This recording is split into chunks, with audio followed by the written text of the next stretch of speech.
What does the word psychopath really mean? And how often are we getting it wrong? Can someone have some psychopathic traits and still be empathetic? How often are we embracing simplistic ideas of what the terms psychopath and sociopath mean? Are those online "Are you a psychopath" quizzes harmless fun, or could they actually shape how we see ourselves? And what about all the CEOs, politicians, and anti-heroes people quickly label as psychopaths? Are there really so many psychopaths around us, or are people often just seeing what they want to see?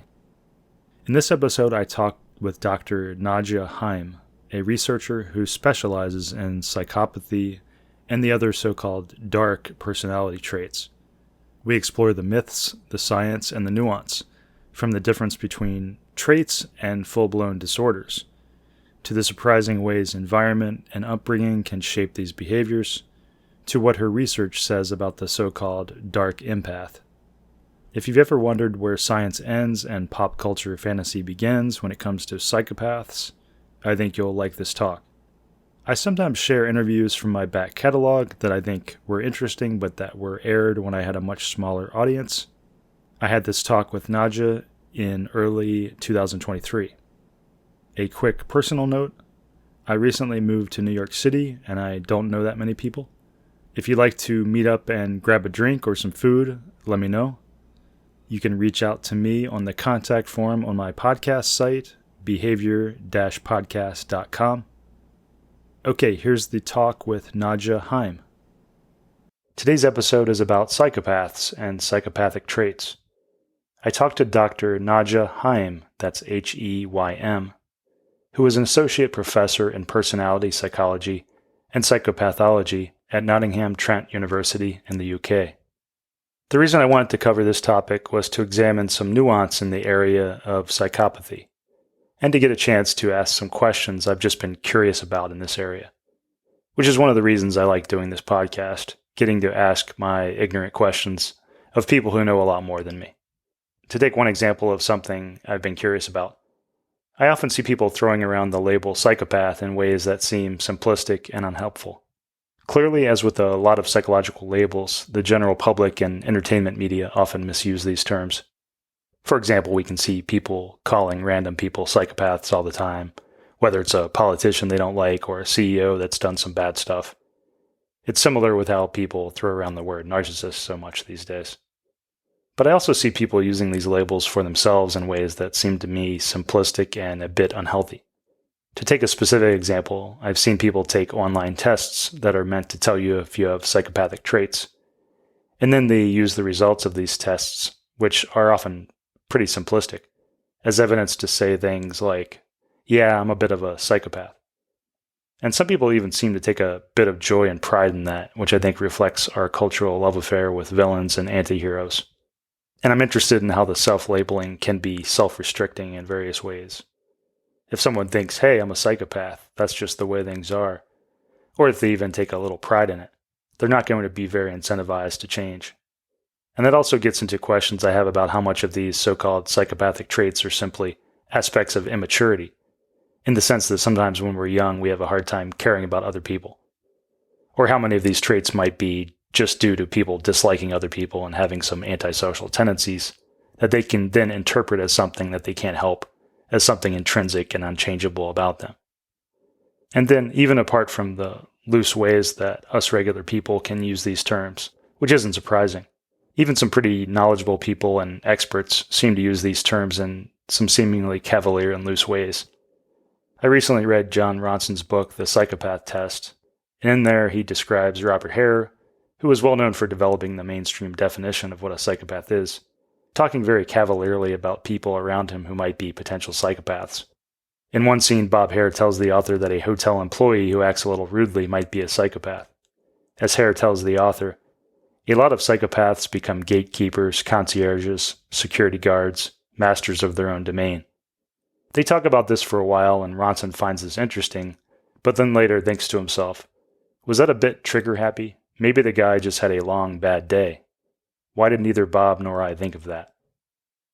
To take another example, there's a neuroscientist named James Fallon who's gotten a lot of attention in the last few years for his book, The Psychopath Inside. He claims he has a, quote, psychopathic brain based on how his brain scan shows similarities to the brains of psychopathic killers that he studied. But is it proven that one can look at a brain scan and say that someone is a psychopath? I've personally seen no good evidence presented for that, even if there seems to be some evidence that there's a correlation there. Is it perhaps a bit over the top and grandiose to say that your brain is psychopathic? And some of the things he describes about his own life as ways to show that he has some psychopathic traits simply didn't sound that psychopathic to me, and sounded more like some random dumb things that people sometimes do that can be a bit dangerous and irresponsible. Which I think gets back to some of my general skepticism about these terms. And to be completely clear, I'm not skeptical that there are people who have a constellation of traits that we can label psychopathic. Like any psychological term, these things can be useful labels for various groupings of traits. But I do tend to get a bit skeptical when people seem to throw around these terms loosely and cavalierly. And maybe I'm a bit off base with my skepticism. I'm admittedly not an expert. But I am curious about these things and thought it would be interesting to throw some of these questions I have at an expert. I learned about Nadja Haim's work when I read a piece on Vice.com by her titled, "There's a Little Bit of Psychopath in All of Us." In that piece, she examined some of the nuance in that area and corrected some misunderstandings. A little bit more about Nadja from her university page. Dr. Haim's main research interests are in the area of individual differences, psychopathology, and antisocial behavior. She's an expert in dark personality traits, for example, psychopathy, narcissism, Machiavellianism, and sadism. Her research aims to further our understanding of the neuropsychological mechanisms, such as punishment and reward sensitivity, goal conflict processing, and behavioral inhibition deficits underpinning psychopathology and antisocial tendencies. She has published peer-reviewed papers on threat processing, impulsivity and anxiety in psychopathology, such as antisocial personality disorder, psychopathy, ADHD, depression, and self-harm. Her research also focuses on the specific roles of affective and cognitive empathy deficits in the associations between maladaptive traits, as well as different types of aggressive behavior. End quote. An interesting research paper by her and her colleagues is from 2021 and is called "The Dark Empath, Characterizing Dark Traits in the Presence of Empathy." To quote from some sections of that paper, "A well-established literature associates these dark traits with empathy deficits, that is, an impairment in the ability to take the perspective of others, understand their viewpoints, and share their emotions to attain interpersonal reciprocity. To this end, the current study investigates the existence of darkness in the presence of empathy, a combination we refer to as the dark empath." End quote. Okay, here's the talk with Nadja Haim about those pesky psychopaths. Hi, Nadja. Thanks for joining me. Hi, Zach. Thanks for inviting me. It's great to be here with you today. Thanks. Maybe a good place to start would be, how do you define psychopathy and how do you differentiate between psychopathic traits and then, using the label psychopath? I know that's probably a big question, but maybe you could give your thoughts on how you define those things. Yeah, it's quite a massive question, in fact. And one of the main issues we have here is that, there isn't just one conceptualization of what psychopathy is. So there are various different models. But in general, there's some commonality at least. So when we talk about psychopathy, we probably mean, or direct more likely, the construct of personality disorder. And when I talk about psychopathic traits, I talk about personality traits that are related to what we see in psychopathy. Mm-hmm. So from a dimensional point of view of personality, we assume that people can, score from very low to very high on specific personality traits. And there are certain traits that are related to psychopathy itself that are similar enough to what we see in psychopathy. But it's a combination of traits that are coming together that we might then see as being particularly maladaptive or particularly similar to what we see in full-blown psychopathy, let's say. Mm. Coming back to psychopathy and what psychopathy is, one of the most prominent models, I think, in clinical psychopathy would be that of Robert Hare. He defines two main factors here, and one is the affective interpersonal factor, and one is the lifestyle antisocial factor. And when we're looking at the affective interpersonal aspects, we distinguish in terms of the affect that might be quite poor positive and negative affect. It's defined by callousness, lack of remorse and empathy. So one of the big hallmarks in psychopathy is this lack of empathy. In terms of their interpersonal features, we're seeing an individual who's quite superficially charming and therefore can be quite adjusted in terms of personal interaction. However, the individual is quite deceitful, cunning and manipulative and quite strategic in their way in terms of achieving their goals and what they want. They can be egocentric and selfish and engage in pathological lying. When we're looking at the other side, the kind of antisocial behavior type factors, there's a lifestyle aspect. So it's an individual quite impulsive and reckless and irresponsible in their behavior. They might lack long-term goals. They have a high need for stimulation, so high sensation-seeking, risk-taking behaviors. And then we have the fourth aspect there, the antisocial behavior itself. So that's, of course, the poor behavioral control that leads to kind of persistent rule breaking and criminal behavior. So often psychopathy, of course, is studied in the context of forensic psychology, therefore, in terms of criminal psychopathy. So with the charming aspect, I see that in a lot of people's concepts or definitions of what makes a so-called psychopath. A lot of people point to that charming aspect. I'm curious, did that come in later? It seems like the definition of psychopath might have drifted a bit over time, and I'm curious, did the kind of like superficially charming aspect maybe come in later? Like, was that part of like Hare's definition, and how do you see that? Do you see it as being a necessary part of a psychopathic trait compilation? Well, actually, the charming aspect came from the seminal work from Cleckley and The Mask of Sanity, a book that was written in the 1970s. And this was an early clinical description of cases that Cleckley had encountered in his work. And he described 16 different criteria there of the prototypical psychopath. And the charming aspect, superficially charming aspect, was part of that. So that was part of what he called the positive adjustment, where we have superficial charm, social adaptness, absence of nervousness and delusion. So individuals who seem to be on the surface, are quite well adjusted. And one of the reasons I wanted to do this talk was I see so many seemingly simplistic uses of the word psychopath these days, which is probably just a general, misuse in the culture of how we use psychological terms in general, like calling so many people, narcissists and psychopaths and things like this.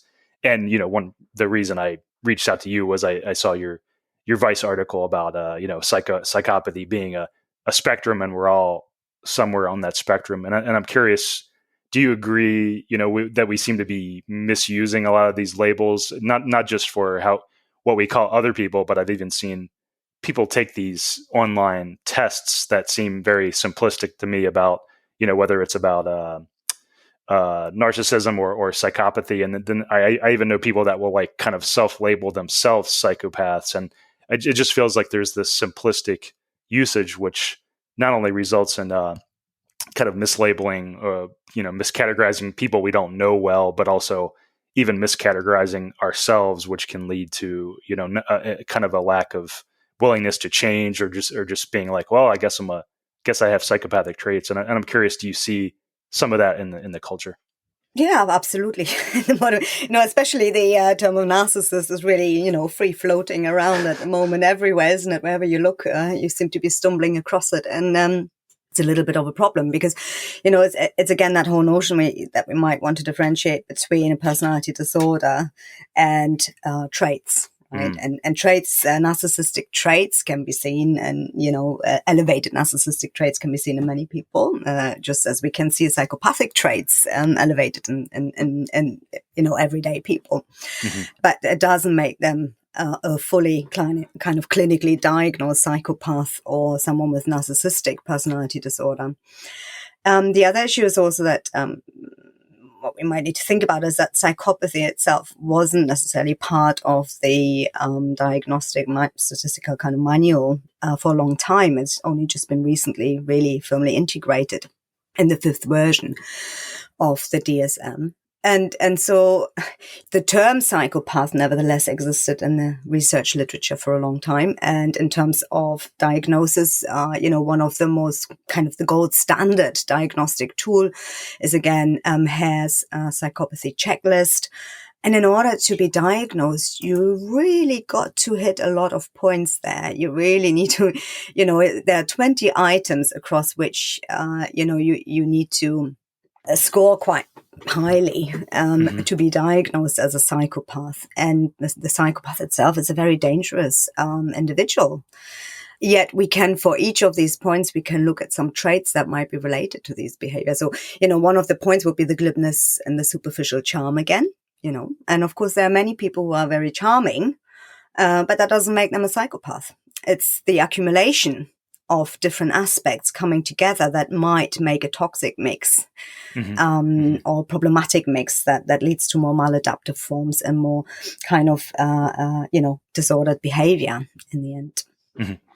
It seems like in psychology in general, there's a move away from using, these nouns for people like psychopath or narcissist, because they can be, the stigma attached or the, self-limiting nature of the labels. And do you see that, are people in general more careful with how they use that? And do they tend to try to talk more about like psychopathic trait compilations and not use the word psychopath these days? Certainly when we study it in the general population, yes, I would say so. And it's really important to differentiate there. When it comes, our diagnostic manuals and tools are important in the clinical fields and in the forensic fields, and assessing someone thoroughly to establish if they have a disorder can be quite important. Right. So in some cases, you need to have a diagnosis in order to receive the right support options, for example, or in order to identify risk and specific needs, depending on what your problem areas are, for example. And we know that, individuals who are properly diagnosed with psychopathy, this diagnostic tool has a really high predictive power in terms of risk assessment and recidivism, reoffending. These individuals commit more crimes, a larger variety, more violent, more premeditated and instrumental. They're 4 times more likely to commit future crimes, etc. So being able to diagnose using diagnostic tools in specifically problematic populations, so dangerous populations, for example, is important, and so we can't wipe that away. However, when we study psychopathy or psychopathic traits in the general population, I think the usage of psychopathic traits is more appropriate rather than the full-blown term there. Mm-hmm. We sometimes hear about the bad seed explanation of psychopathy or other personality traits, that sometimes psychopaths just come out of nowhere due to their genes. There's something in their brains that make those traits inevitable. And I'm curious, I know this isn't your specialty, but do you have thoughts you'd like to share on the bad seed explanations of psychopathy and how much of those kind of dark personality trait compilations are due to genetic versus upbringing factors?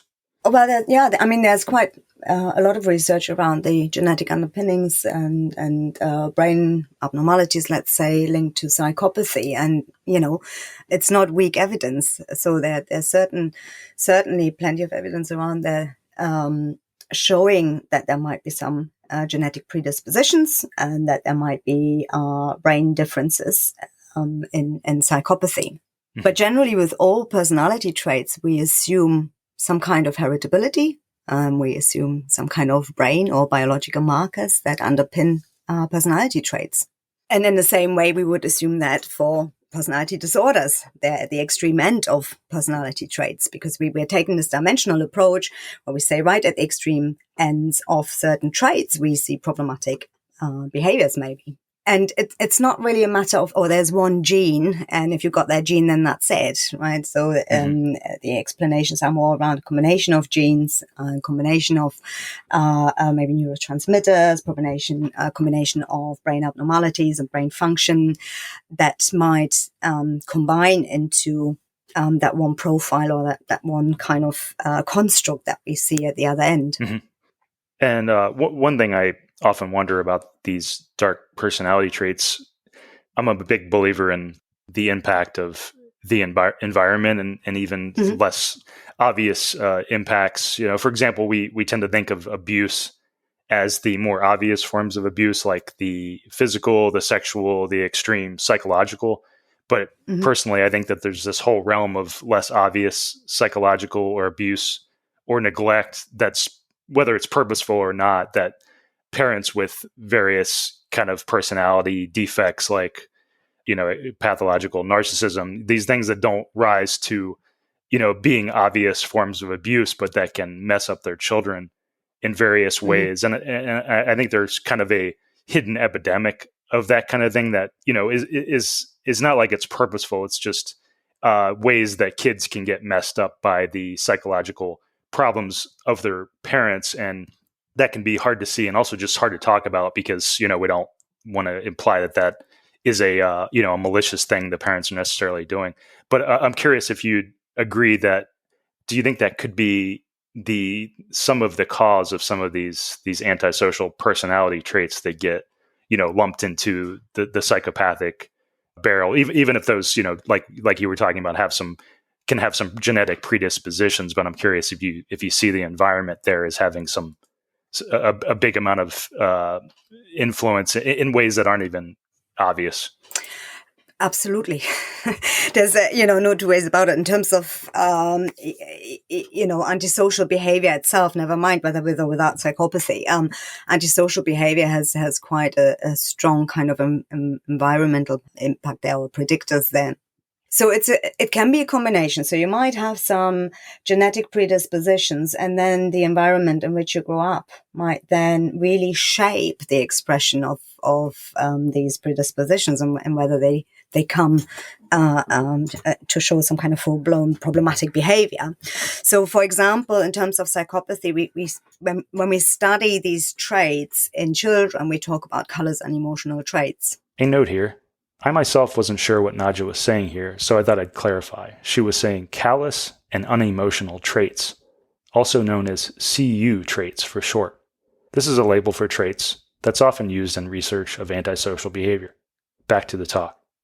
And so there's a lot of research that has been conducted in children that engage in impulsive behavior and conduct problems. And these that can then be kind of split in those who have colors and emotional traits and those who haven't got the colors and emotional traits. And we know that children with colors and emotional traits tend to have a much earlier onset of antisocial behavior and aggressive behavior, and more severe indicators of aggressive behavior.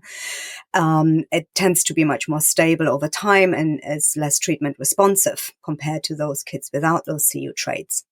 And there have been some studies looking at the kind of genetic heritability underpinnings and environmental factors. There was a review by Selflimiting, for example, some years ago, in terms of looking at twin studies there. And CU traits alone predicted about 67% of the heritability, whereas antisocial behavior with CU traits together predicted about 81% heritability. And when we're looking at just antisocial behavior without CU traits, there's a 30% heritability. And just from the research on aggressive and antisocial behavior itself, we know that environmental factors like low SES and poor peer relationships, for example, so friendships that engage in criminal behavior, can account for about 30% of antisocial behavior. Mm-hmm. So they are quite predictive. And this is where the combination of things is coming together, right? So if you have a genetic predisposition, for example, and you have the adverse environmental kind of predictors coming together, then the risk is much higher than either one alone. You know the movie, or based on the play, The Bad Seed? Have you seen that? Just a correction here. The Bad Seed was first actually a book, then a Broadway play, then became a movie. Back to the talk. No, I'm afraid not. Okay. I shall put it on my movie list. It's an old movie. Okay. I think they made several remakes of it, but the original movie was from the 1950s or maybe 60s black and white movie. Okay. But it's interesting because I think it kind of informs the cultural idea of psychopathy, where it's like basically it's about this young girl who just is a cold-blooded murderer, like right out of the gate, But I think it's an interesting cultural thing, because I think that's a lot of people's idea of like, oh, you're just born this cold-blooded murderer, right? Which I think, as we've been talking about, it's a lot more complex than that. Even if someone believes it's largely or a big genetic component, yeah. But yeah, recommend that movie. It's interesting, even just for the cultural aspects. Yes, I shall have a look. And actually, there are so many movies out there. Silence of the Lamb was another one, a classic kind of portrayal there, wasn't it? And they are probably based on some of the kind of seminal work back in the day. But we also need to remember, when these movies were made and what we knew at the time and what we know now might be different. And so these, all of this kind of, the evidence base might feed somewhat into it. But then in the end, with movies or mainstream media, it's meant to be enticing for the viewer, and it doesn't always have to be, based on facts and truth, I guess. Regarding I'm just giving my various forms of skepticism about various things, but I guess I'll continue. So one thing I've been a bit skeptical of is you've probably heard of James Fallon, who's a doctor who's gotten a good amount of press and attention over the last few years for saying that he has a, quote, psychopathic brain. And the story goes, for people who don't know, that he noticed similarities between the brain scans of cold-blooded killers, psychopathic trait killers that he was studying, and similarities with his own brain scans, which had something to do with the lack of activity in the lower cortex, I think, basically. One exact quote from him is, "I found I had the brain imaging pattern and genetic makeup of a full-blown psychopath."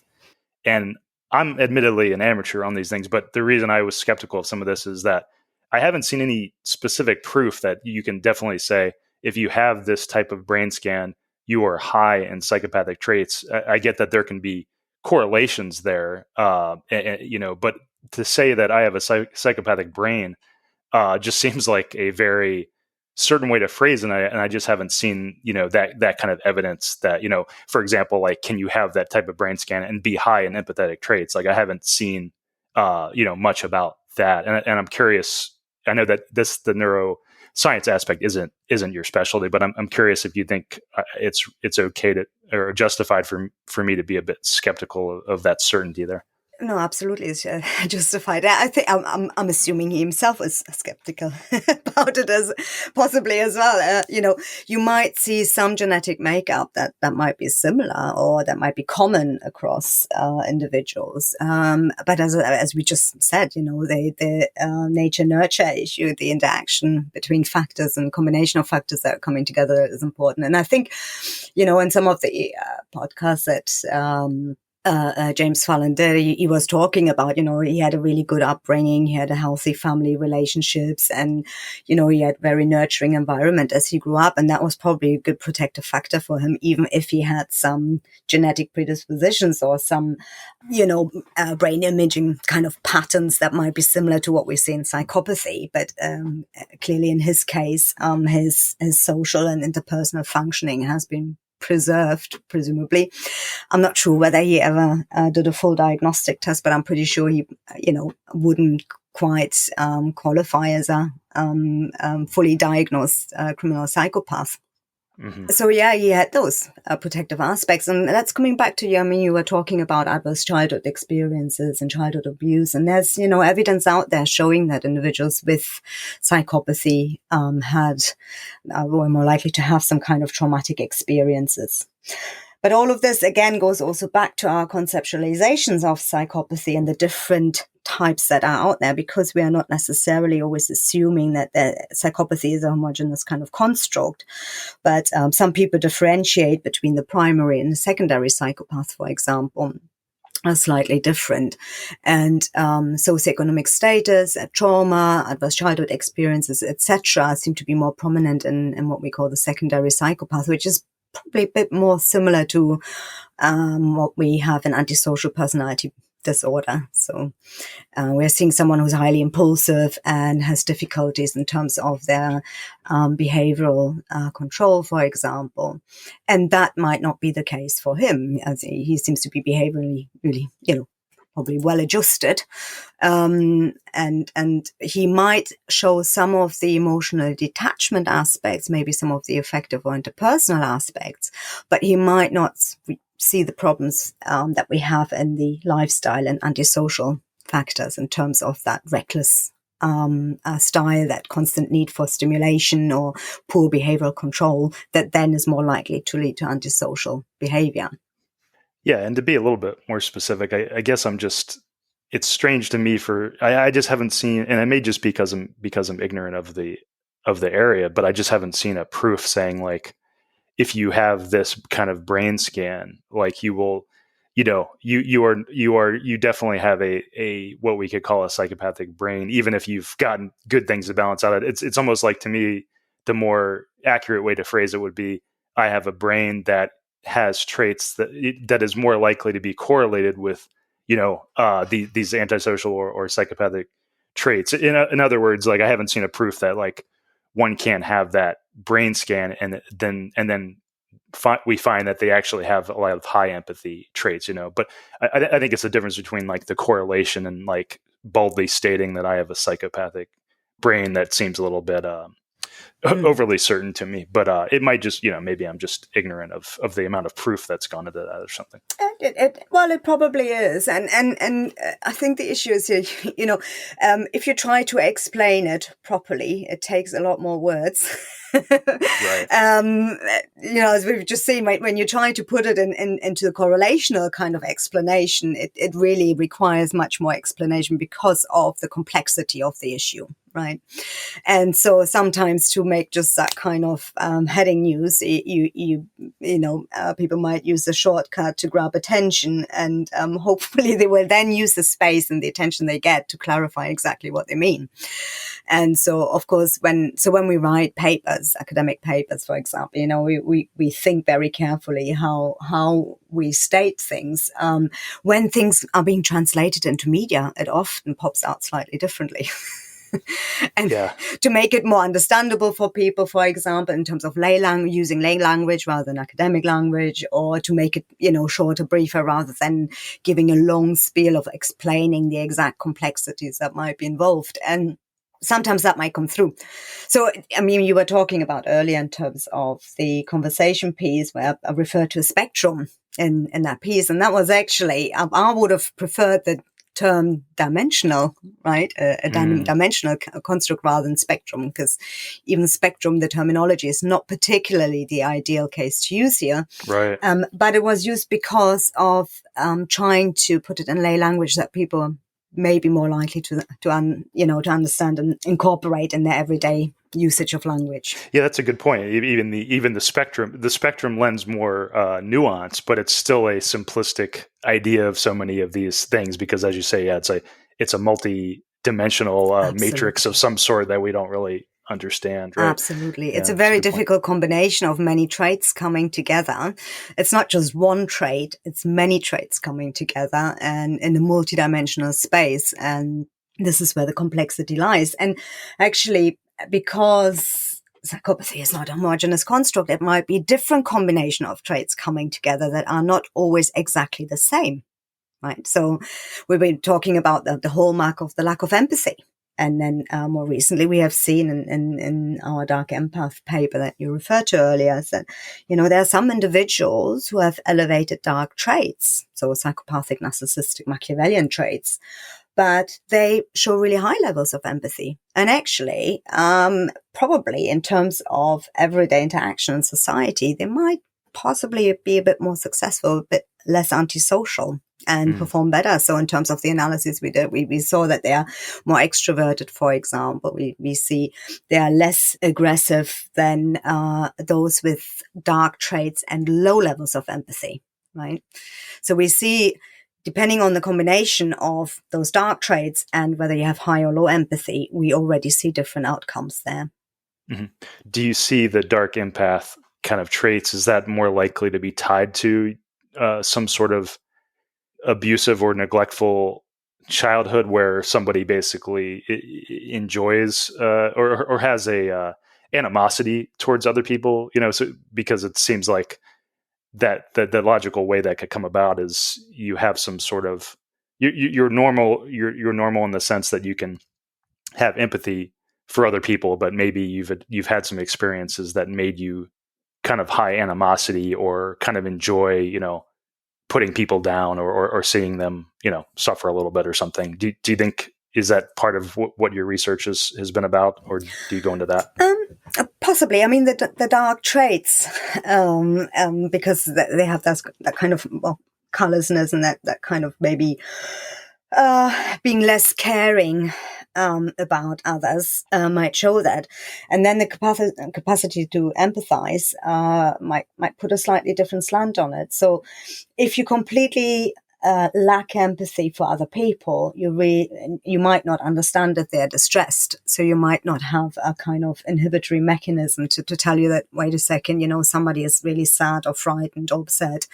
I better just, try to make them feel better, or I try to care about this and stop bullying them, for example. Right. Mm-hmm. So if you are lacking that capacity, it might just make you keep going, because you really don't care about the feelings of the other person necessarily. However, if you have higher levels of empathy, then it seems to be acting as a little bit of an inhibitory mechanism that might allow you to control your behavior better. That you then initiate some pro-social behavior towards the individual who is in distress, for example. Quite a bit of research that has shown that individuals with psychopathy might struggle in terms of recognizing or processing or paying attention towards the distress of other people. So recognizing specifically sadness or fear in others.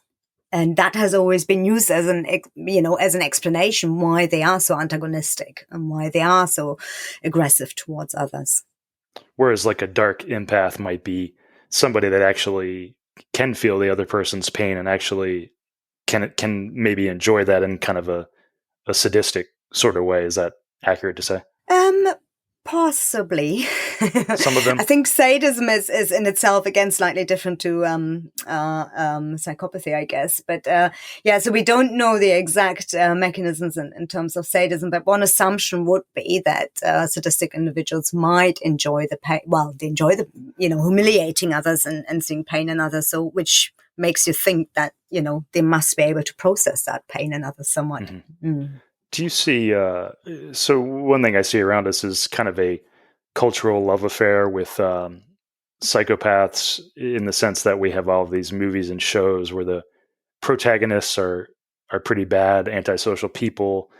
And I personally know people that kind of like proudly proclaim that they're psychopaths. They've taken these tests online and they're like, that's just how I am. And even my family, tells me that, or my wife tells me that, and kind of a proud way. And I'm curious what you think. Is there sort of an unhealthy sort of love affair going on with the, the anti-hero, the psychopath kind of personality traits? I'm sure, sometimes, people might just want to stand out. It might be more of one aspect, be different, Yeah.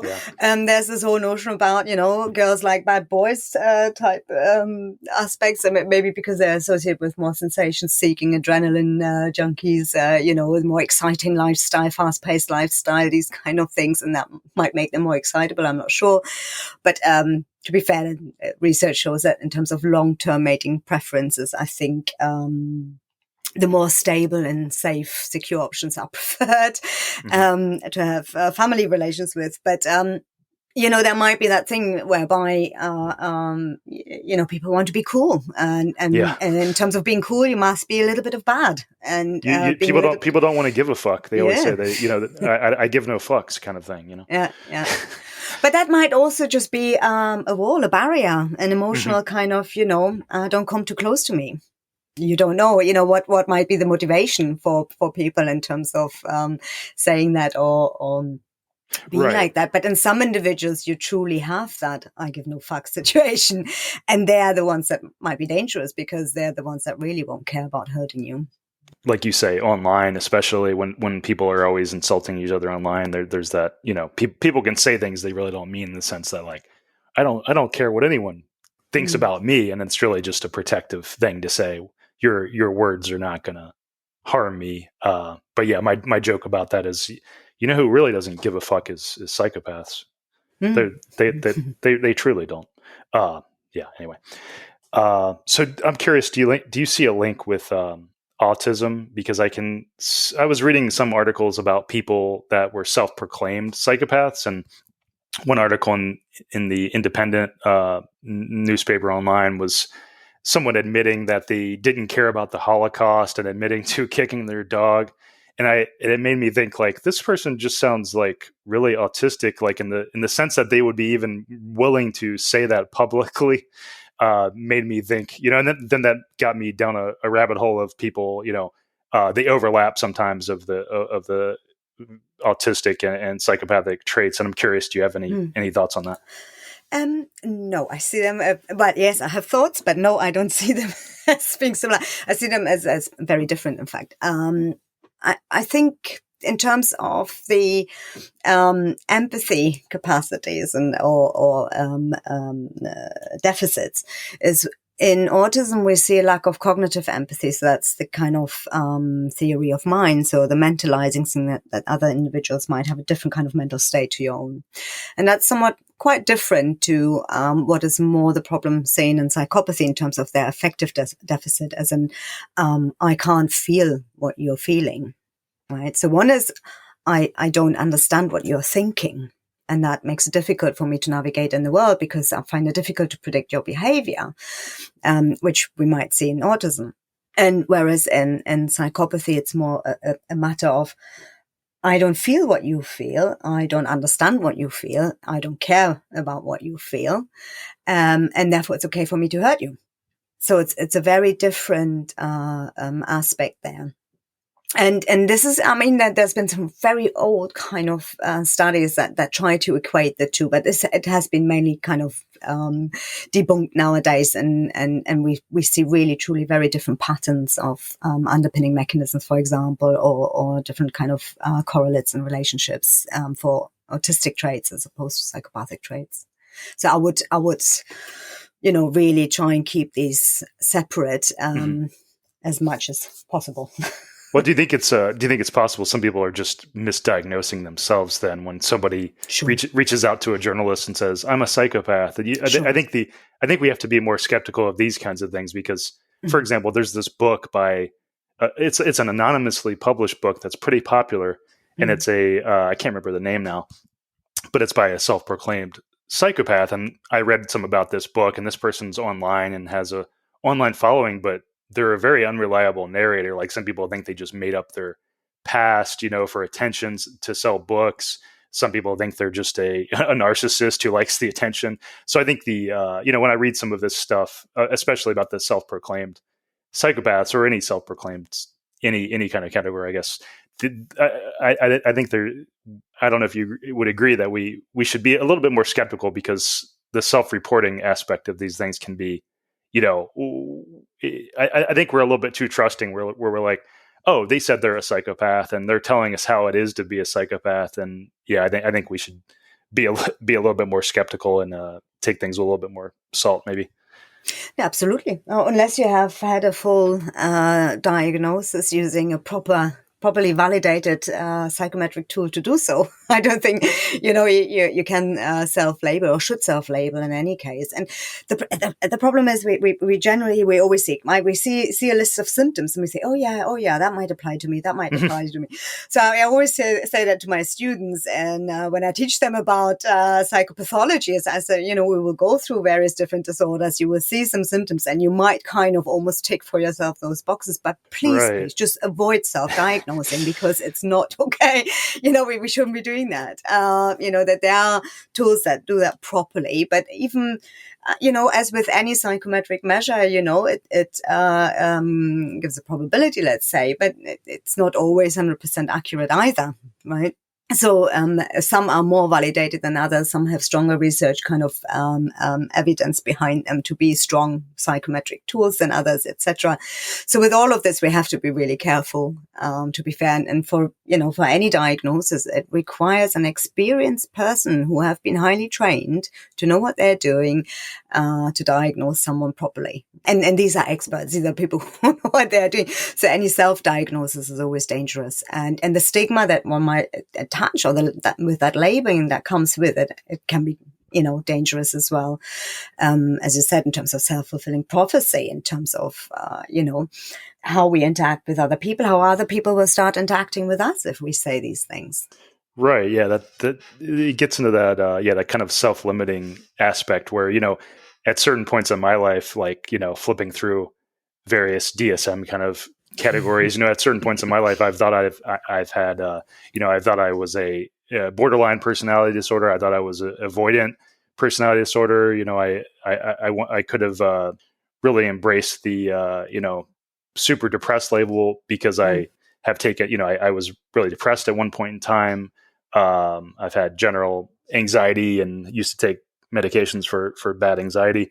But I think it gets to this kind of like hypochondriac, or not even hypochondriac, but just the fact that we all have to some degree these experiences of different sorts. And Absolutely. when we read these descriptions, there can be this tendency to be like, oh, that I felt that way, where it's like you say, it's much more complex. And you feeling that way at a certain point in time doesn't mean that you always have, consistently have those traits and things like that. Mm-hmm, mm-hmm. And this is where more thorough testing comes into play, really, to fully look at things. And also that the time span you're looking at in which people display certain traits, for example, or certain symptoms, depending what you're looking at.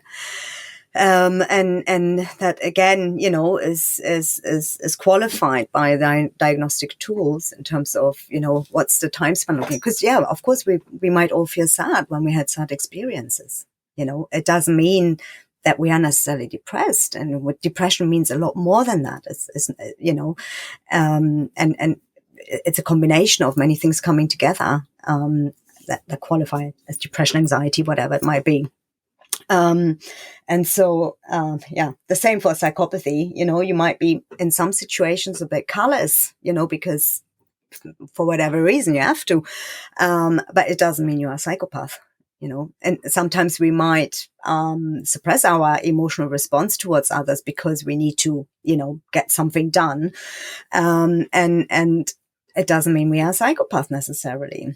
It's just how things come together and how they influence your everyday behavior over a long period of time that can become quite maladaptive in the way how you function in society, and whether you become a risk to yourself or to society.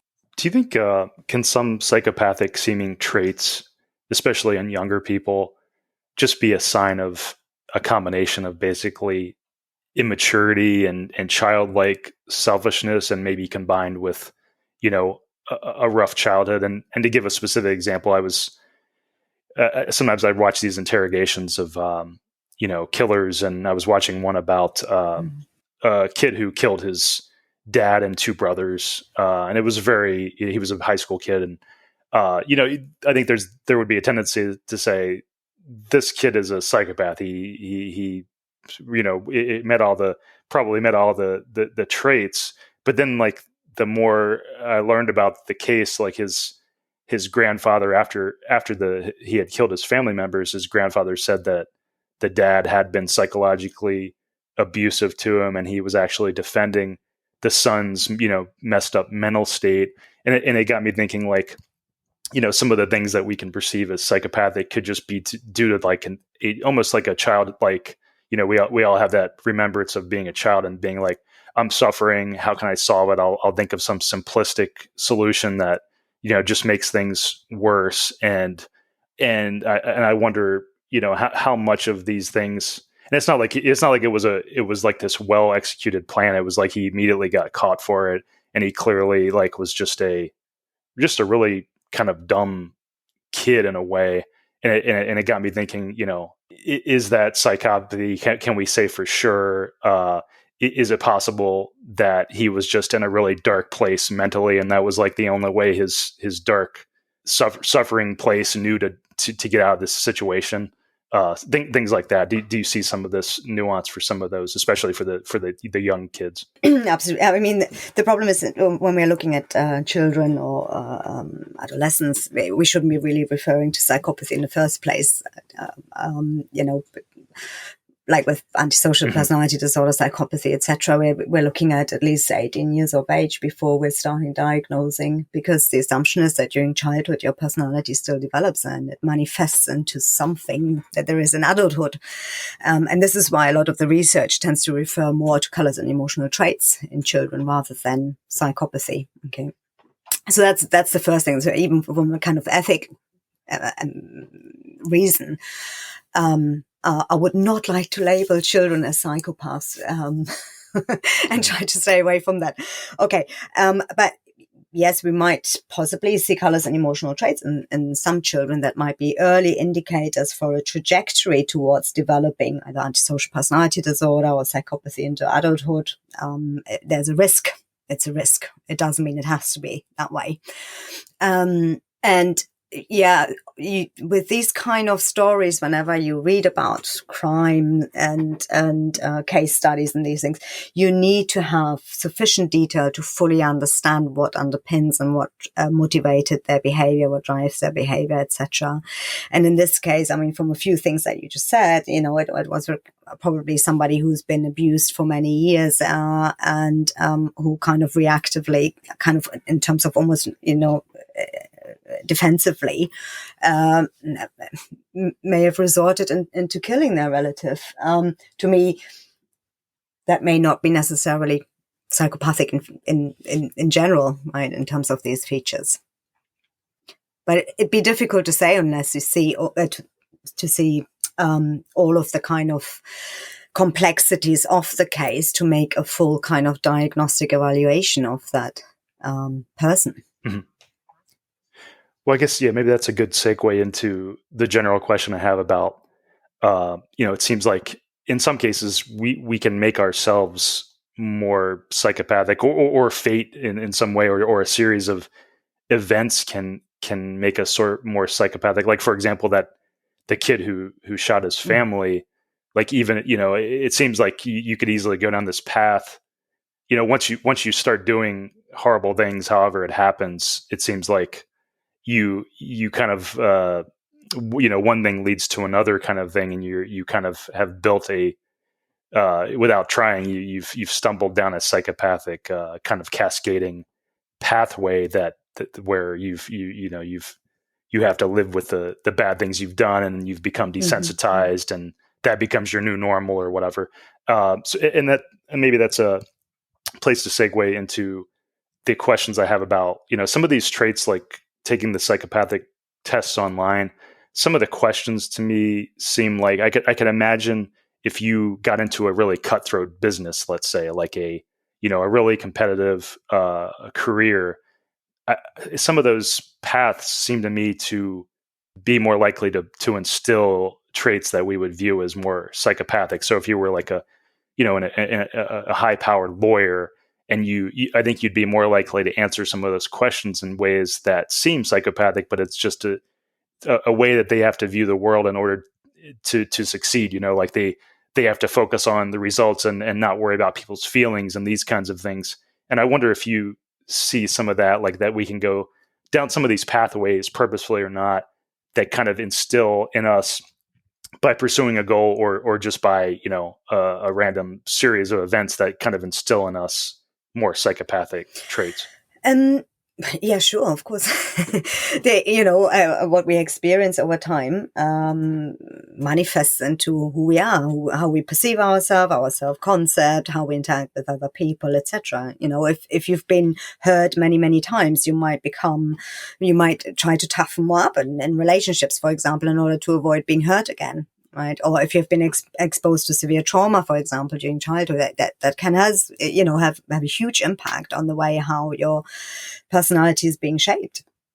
And how you view threats, for example, whether you become hyper or hyposensitive towards threats, for example. And there are different pathways. There's not always one sure way of, this is when X happens, this is how Y will look like. So even with trauma in some children, they might lead to, highly internalizing behaviors in terms of high levels of anxiety and threat responsivity, etc. And in some children, we might see high externalizing behaviors. So they might actually become quite angry and aggressive because, that's their defensive response towards the experiences they had. And in terms of coping with the trauma, or dealing with those kind of situations, and that might manifest or long term, if it's not addressed, into more problematic behaviors later in adulthood. So with many, personality disorders and also other disorders, we see those adverse childhood experiences and that may have kind of led to unhealthy attachments, or that might lead to kind of unhealthy behaviors and maladaptive behaviors later on. And so even during adulthood, we might shape still somewhat. Right. So even though personality is relatively stable over time, it doesn't mean that it's not flexible enough to adapt and change. In fact, one of the things that makes our personality healthy is that we are able to adapt and change to our environments, and that we might, change how extroverted we are, or how impulsive we are, or how much in sensation seeking we engage with. I mean, the older you get, the less sensation seeking usually happens, the less impulsivity happens. And that's an adaptive thing. And so in personality disorder, usually the main problem is here that we are looking at an unflexibility and a pervasiveness of traits that are compromised in terms of their psychosocial functioning. And if that flexibility isn't there for your personality to be able to, for you to behave in different ways and adapt to your environment depending on where you are and what the requirements are, this is when things become problematic. And yes, you were talking about desensitization in terms of problems as you develop. Clearly, we do see that in terms of attitudes and belief or schemas, belief systems people might have in relation to aggression, for example. If it is perfectly normal in the environment that you grew up in, that, people are aggressive, and in order to get what you want, you engage in aggressive behavior. Then we might learn this and internalize this and use this as a strategy for ourselves later on in life. And this is where it comes back to, having good role models, having good peer relationships, having healthy, nurturing environment in terms of, and parental attachments, etc. All of these things that might have an impact on the way, what we perceive as what is acceptable or normal behavior, or strategies that we learn how we cope with the world. Do you think, and it seems like there can be something of philosophy in there too, like people can actively kind of seek a more kind of selfish way of, in an active way, like say you're a high-powered lawyer, or you actually like, you've actively told yourself, well, this is the way I have to be, and I will actively pursue this cold-blooded way of treating other people because that's what it will take. And you can even perceive that as a long-term good thing, where you're like, I'm going to accomplish great things, but in the short term, I'm going to help the world. But in the short term, I'm going to have to treat people really coldly and do bad things to them. I think that's, when it comes to some of these like high-powered CEOs and these kind of people, sometimes I think there's this mentality of, embracing kind of psychopathic or lack of empathy ways of treating other people because they can perceive themselves as doing such great things, and it gets into the more like philosophy or motives of just how people can be. Yeah. Sure. I mean, we have that construct of concept of successful psychopathy, for example. So how in some individuals, these psychopathic traits might lead to adaptive outcomes or might be successful, right, in terms of how they navigate the world. And in some professions, you can see how being more ruthless and being able to walk over bodies, basically, is important to be successful.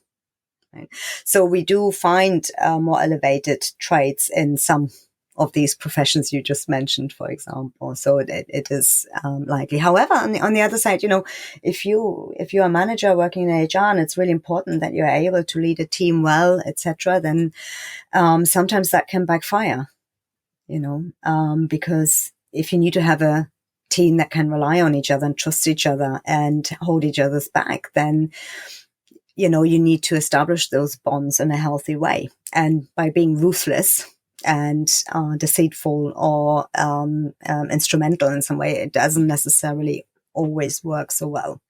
So it depends very much on the environmental context and what is required in that context. And in the end, one of the notions in terms of personality in general is that kind of we seek to be in situations or in terms of our vocational interests, we seek to be finding opportunities that suit our traits, right? So if we are more aggressive, trait aggressive, for example, then we might seek situations, opportunities, jobs, etc., that allow us to express that trait more easily. Right? If we're not, then we will find places that are really calm and agreeable and friendly. Right? If we don't like this kind of behavior, then we try to avoid those type of situations. So even in terms of which job you might end up with or seek or really want to do or are really good at might be underpinned by your kind of personality traits. And maybe we can end with, what are you working on these days? Well, we still work on the notion of the dark empath to try and disentangle, delineate a little bit more around that notion. What happens if you have dark traits and high levels of empathy? How does that make things different for you? And I mean, we've only looked at that in the general population. At the moment, I'm not clear. Would that be a possibility in criminal forensic populations? Maybe not. Maybe the hallmark of the lack of empathy or really low empathy is very much kind of exclusive in those criminal. Maybe that lack of empathy is that particular problem that leads them to be in that kind of criminal population. So right now we're just looking at the general population in terms of those dark traits and how various factors might be influenced or vary as a function of your empathic capacities. We're also interested in measuring things in more implicit ways. So one thing because often we use self-reports, right? And so in self-reports, you might have some social desirability aspects in there that are problematic. You might have a narcissist, for example, would always say how great they are in terms of course, I'm great in understanding other people, right?